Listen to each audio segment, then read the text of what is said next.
Nung itong kwento ko sa iyo, yung sa panahon ni Captain Salis, yung CEO namin sa First Company. Ngayon, Brigadier General na siya, Grade Commander sa Basilan. Siya yung company commander namin sa First Company. Nung panahon na yun, year 2001, pagkatapos namin ng retraining sa Bulacan, mga March kami natapos, pagka-Abril, dinala kami ng Bohol. Strike kami ng Bohol. Pagdating namin sa Bohol, hindi kami nakaengkwentro. O nag-operate kami isang beses sa Bohol kasi may kampo na impo. So pinunta namin, dalawang company kami. 12 kasama namin yung 12 company. So jam off, strike lang yung 3 days. Ngayon, nadaanan namin yung kampo ng kalaban, pero burnout kami doon kasi yung private. Pero ang 12 company na yun, yung private na gumulong, kumalabog yung kaldero niya sa kagalon, nakagising yung gwardiya ng kalaban, pinutukan yung 12 company. So, enkwentro, pero saglit, walang resulta. Kasi withdraw yung kalaban kagad. So, exit kami. Bumalik kami sa kampo ng pulis sa may Tagbilaran. Ay, hindi. Sa may Sagbayan. Doon kami dumiretso sa may Sagbayan. Pagdating namin sa Sagbayan, standby kami ng ilang araw. Biglang may nagkaroon ng radio message na pupunta kami ng Hulo-Sulo. Dahil sa Hulo-Sulo, nagkaroon na ng malaking enkwentro doon. Napindown yung, hindi ko lang maano kung anong IB yun. Napindown sila, namatayan sila ng 16 ang patay nila. Tapos may hostage na, yung pinakaunang hostage sa Hulo, yung pastor na 12 sila kabok, yung hostage na yun. Kasi yun sa yung religion ba yun? Hindi ko maano kung anong religion na yun. So yun yung pastor na yun. Nahihustin sila ng kalaban, kaya pinadala kami doon sa Hulo. So, yun yung panahon na pinakauna naming tapak sa Hulo-Sulo. Yung nakabalik yung ranger dyan. Sa unang panahon mga 80s dyan, dati na yung mga ranger dyan. Bumalik ulit kami, yung pinakauna, panahon na yun, First Company. So yung sistema ng mga kampanya ng reindeer noon panahon is konti lang yung isang kumpanya. Yung isang kumpanya nasa mga 70 lang katao yan. So ang operating troops mas lalong kunti. Kasi ang panahon noon is pito-pito lang talaga. So kami 21. 21 kami lahat. So jam up. Pagdating namin, sakay kami ng C-130 mula sa Tagbilaran. Dinala kami na, diretso na sa Hulo. Pagbagsak namin doon sa airport ng Hulo, pagbaba namin, nagulat kaming lahat kasi pagbukas ng pinto ng C-130, nakalatag na yung mga patay doon na sundalo, na binalot ng mga punso. Grabe, pagtingin namin nila, kahirap pala itong lugar na to. Grabe, sinalubong tayo ng nakahiliran ng mga patay, ang dami. So, 16 na piraso yung patay doon. So, dinaanan namin sila. Nakahiliran na patay. So, lakad kami. Tapos, binigyan kami kaagad ng mapa na nandoon na yung kompleto na details doon. Pero, wala pang briefing sa amin. So, abante lang kami ng konti doon sa may parang building doon. Ngayon, sabay konting briefing na ikarga kami sa dump truck na mga kulay dilaw na dump truck, ikarga kami doon, dadalhin kami doon sa may Patikol. Doon na, diretso na, laglag kami doon, tapos diretso na. So ngayon, kinarga na kami. So, kaya kami, truck, binilibir na kami doon. Saan na daanan kasi una pa namin, hindi pa namin maipenta yung Hulo kung anong purma ng Hulo Sasakay lang kami ng dump truck, tapos dinala kami. Yan. Dinaanan na namin yung may mga dinaanan kami ng una, sundalo. Nakalatag sa may mga kalsada. Paglampas na namin sa may nahampa sa malayo pa hindi pa namin kabisado yung mga lugar-lugar doon kasi unang salta. Nakadaan kami ng may harang, barikid, pero tingnan na namin, sundalo sila. Kasi yung mga uniforme, mga taga first division yung mga tatak. So, trupa, si lampas, abanti ba ulit.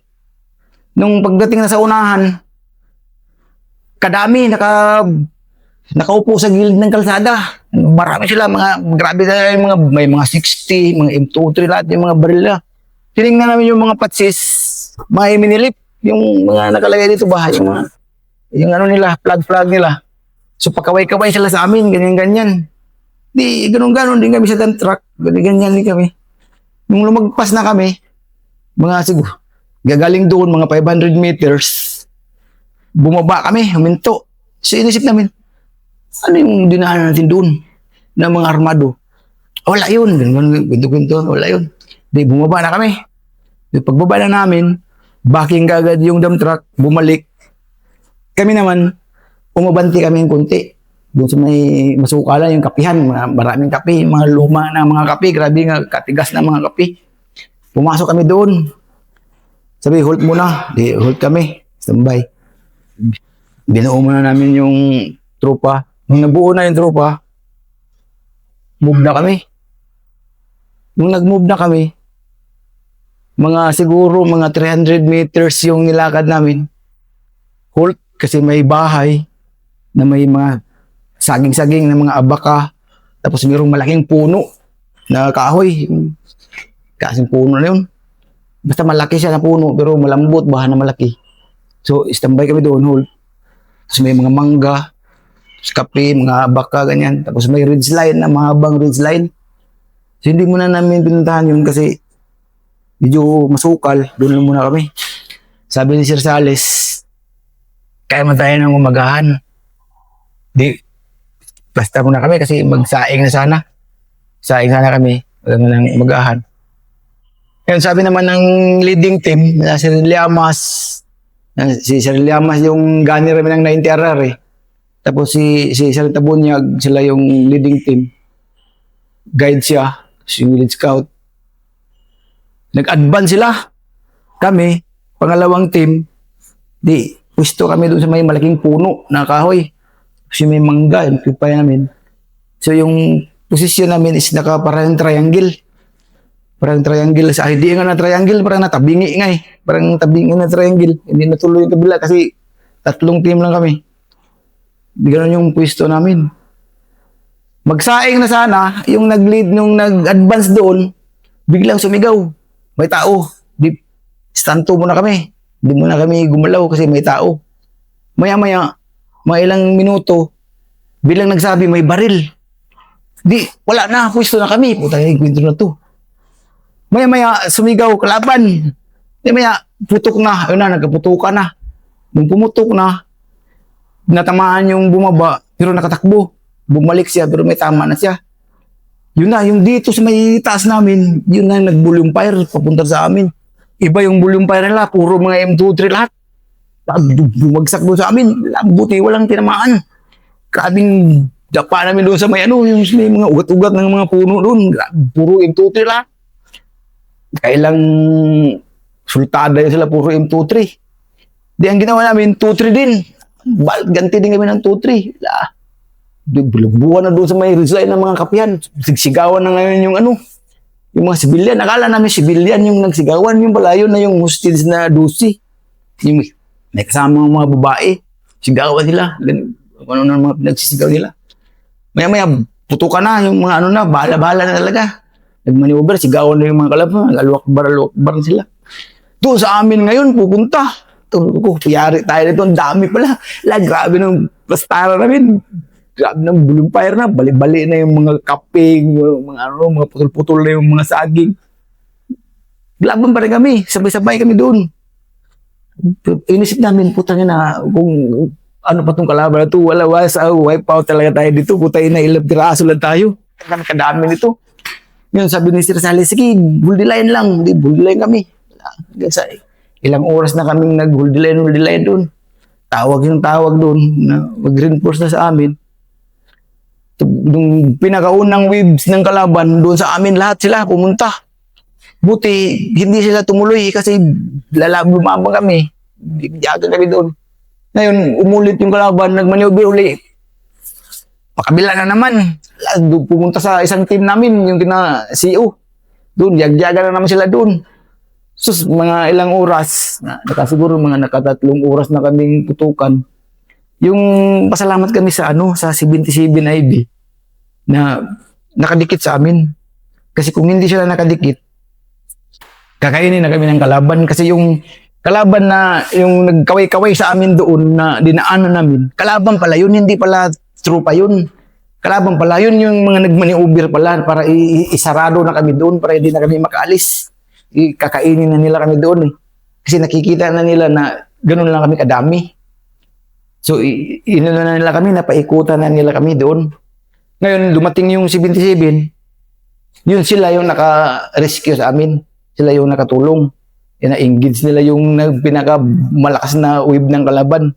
Madami yung 77. Ilang kumpanya yung sila. Sila yung naka-control doon. Kaya tinuloy namin yung dito sa amin, inakyat namin yung high ground. Kaya yun, kuha namin yung mga pinagtulugan nila, yung mga gamit ng mga hostage, mga damit, bag, ano-ano pa yung mga nandoon. Tapos yung mga buta ng kalaban.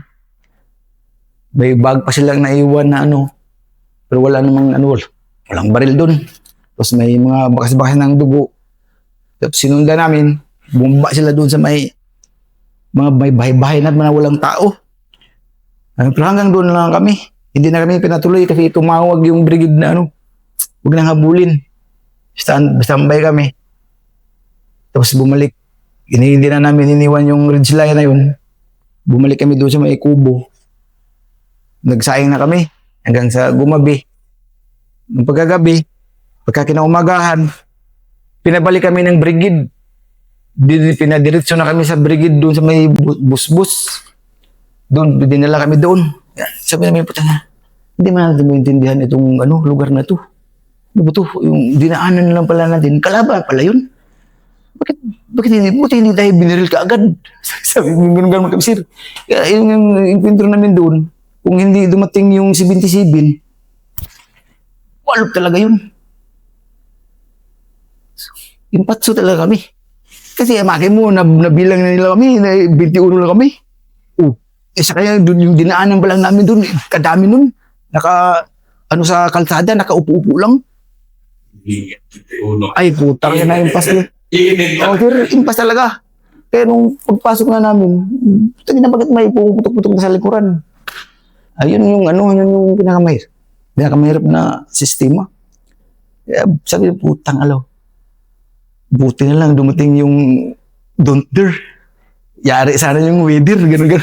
Grabe yung mga biro doon, putay na, kainin yung weather, buti dumating yung don't dare. Sabi ko, kaya malungkot na rin yung Sir Salis noon eh. Hindi na yung imik si Sir Salis. Titingnan na niya kami kung anong gagawin na niya. Kasi, putay na, grabing kalaban. Makin mo yung kwento namin, umabot ng mga 4 na oras siguro yun. Bibyaga namin bago nakadikit yung 77. Sigawan ng mga luwakbar, putang palapit na sa amin. Putay na, sige. Mansug tadi. Kabing dapa-dapa na doon sa mga ugat-ugat ng kahoy. Yung may mga ugat ng mangga. Watas-watas nga yung mga puno ng mangga. Balin yung mga kapi. Yung inanuhan na namin doon, yung unang 3 salpukan na sir, puro yung 2-3 ba? Buti na lang walang matamaan. Grabe, tuti kadami. Tapos ganti rin kami. So, ilan lang yung ganti na yun. Kunti-kunti lang. 2-3, bagsak. Gumanti na naman yung kalaban. Bagsak pa. Dami sir. Yung dadaanan lang namin sir. Daming mga bala nila. Tapos yung mga 60 nila, ang daming bala. Daming bala ng mga na to. Sabi naman ng mga senior namin, ma-in. Sige, diretso. Sige na kami. Tayo pala, yun yung Sino? kaya nga sir, ito. Kaya yung anong ID ba yun, yung pin down sila, na na 16 ang patay. Yun yung una naming pasok sa ulo. Yung panahon na yun. Kaya hanggang tumagal kami dun. First company. Then pagdating ng 3 months, sumunod yung 7, si Sir Opano. Sumunod sila sa amin, sir. Dinagdagan ng isang kumpanya, kaya body, first o 7 na. Yun yung ano, yun yung nangyari. Bago sila dumating, nagkaroon ng ano, namatayan kami ng isa. Kwento. Dahil yan ang ako ang taga-preno. Yun yung unang sala namin sa ano, sir, sa Hulo. Yun yung unang ano namin. Unang pagdating, yun yung una namin salpukan. Tapos, yun naulit-uli sa may ano. Si Eric pa rin, ang commander. Ay, di pala, sir. Yun lang muna kasi naalis ako doon sa first company. Mm. Kinuha ko ng ano, sir, ng 20 company. May radio message na kinuha ko ni Sir Yungki. Report ako ng Bulacan. Yun na yun, sir. Naalis ako ng first company. Yun na yun siya. Tapos, 20. Bumalik uli ng Hulo. Pumasok kami ng Hulo. Yun na yung kasama namin yung ano. Yung sila si Colonel Morales. Yung binuo yung CTF. Yung Counter-Terrorist Force. Binuo ng ano. Halo ng SF Ranger. Wala pa LRR noon. Wala pa LRC. Wala pa, sir. Wala pa. Wala pa, sir. Magbuo pa lang sana. Kaya, So ito yung mga unang ano pa lang na siyempre ang uso na noon, counter-terrorism na. sir. Kasi nagbuo doon sa ano, sir, sa Hulo. Yun yung 20. Tapos nung ano na, biglang nag-ano ng LRC, yung organize ng LRC, yung mga nag-airborne, hindi na pinabalik kasi inorganize ng LRC. Tapos, pag mag-ano ka ng ano, mag-seminar ka ng counter-terrorist sa Magsaysay, ano na, LRC, gagawin ka ng LRC. LRC 1. Yun yung LRC 1. Doon ka na Umalis na ako, sir. Lumipat ako ng 6 company. balik si company. Oo, sir. Report ako ng Cagayan. Report Battalion. Sir Claros yung CO. Mm. Yun na, sir. Yung operate na. Operate kami ng Lapayan, Munay. 2002. Oo, sir. Mamaya yun yung next episode mo. Pero ikwento mo ngayon buhay ng isang sundalo noon na katulad mo, ang dami talaga. Napaka-busy ng mga panahon na yun, dekada na yun. Grabe, sir. 90 hanggang 2000, napaka-busy. Mula nung ano, sir, nung pagsali ko ng ano, pagsali ko ng army, nung na-private ako, hanggang wala pahinga, sir. Wala nga. Walang pahinga. Naramdaman ko lang na nakapahinga-hinga ako nung nasa ako ng Intel. Hindi natin ikwento. Oo, sir. Yung kasi lahat, puro yung kwentro, sir. Pirit. Biral lang yung pirit na walang yung kwentro. So, pirit, yung kwentro talaga. Kaya, minsan, sama ako, maghiwalay kami ng mga seksyon. Yung isang seksyon namin na yung kwentro, kami hindi. Makinig lang kami doon sa mga kwentro nila. Tapos mag-link up. Mag-reinforce kami doon. Yun lang. Minsan, ganun mangyari. So, minsan, kami din mismo, yung section namin, pero ang pinakamagulo talaga nung panahon, yung ano, ito, Basilan, Cotabato, yan, ano, 96, 97, 98, 99, 2000, 1, 2. Yan. Yun na, sir. Pagka 2003. Yun yung next episode mo, 2003, kasi pumutok ulit.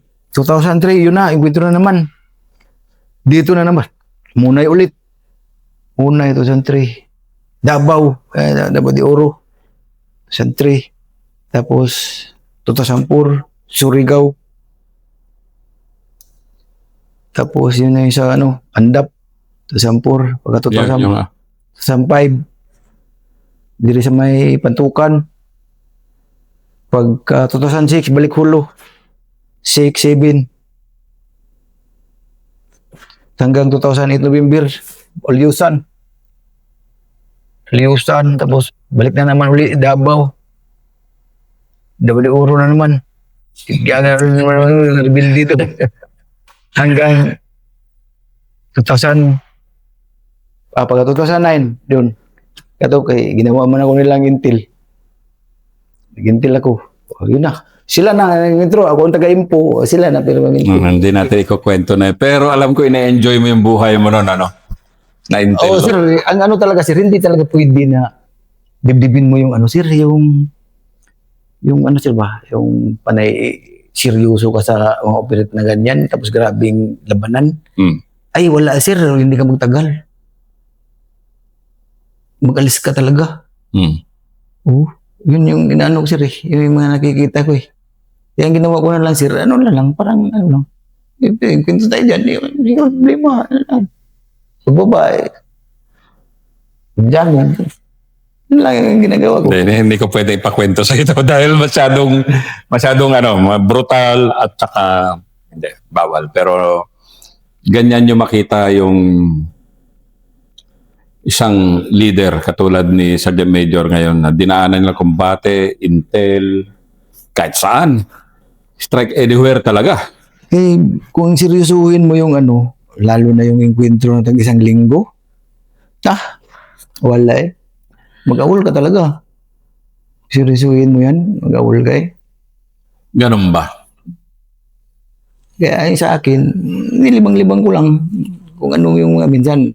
May enkwentro na mahulog sa tawanan kasi mayroong mga mali sir ba na ano, mga nangyayari.